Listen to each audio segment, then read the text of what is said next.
Eamon Javers is a reporter for Politico, and he has just exposed a little-known practice where CIA agents work on the side for large corporations and spies. In his new book, Broker, Trader, Lawyer, Spy, The Secret World of Corporate Espionage.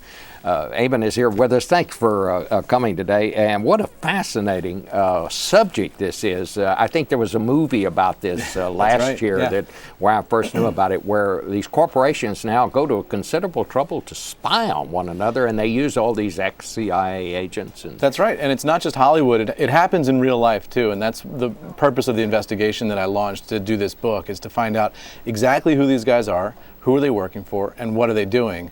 And what I found is that companies today have access to and are using the same kinds of spy technology and technique, even some of the same people that only governments used a decade or so ago. So what do they try to find out? I mean, if I'm a corporation and I decide to hire a spy, what would I hire him to do? Well, you could do it in a couple of different contexts. One is if you're an investor looking to make an investment decision.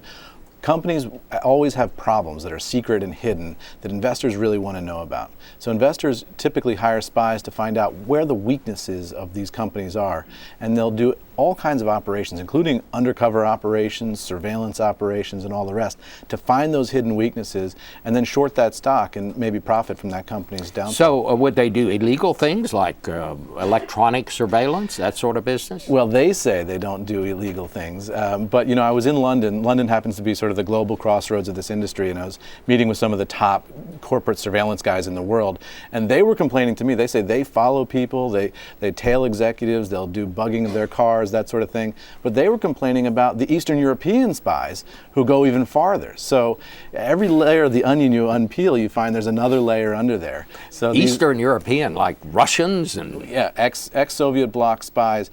You find that after the Cold War ended, a lot of Russian spies entered the private market. So, for example, not too far from where we're sitting here, there's a firm called Trident Group in Northern Virginia. All of those guys are ex-Soviet military intelligence and KGB, and they're now working for some of America's biggest companies. They work for Disney, prominent American law firms, doing intelligence. And former KGB agents spying on American corporations and are hired by American corporations to do it. It couldn't be any more ironic. And what you find is that people who were committed communists for the early part of their careers, when the Soviet Union went bust, they needed work and they needed something to do. And they had these skills, so that now they're selling those skills in the global economy. But you also see that with veteran CIA officers as well. I found CIA veterans working for Russian oligarchs, working for Middle Eastern sheiks.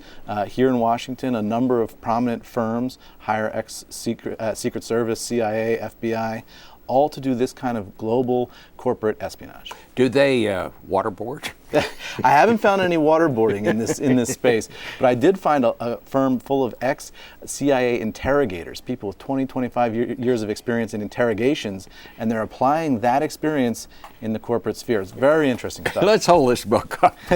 This is great.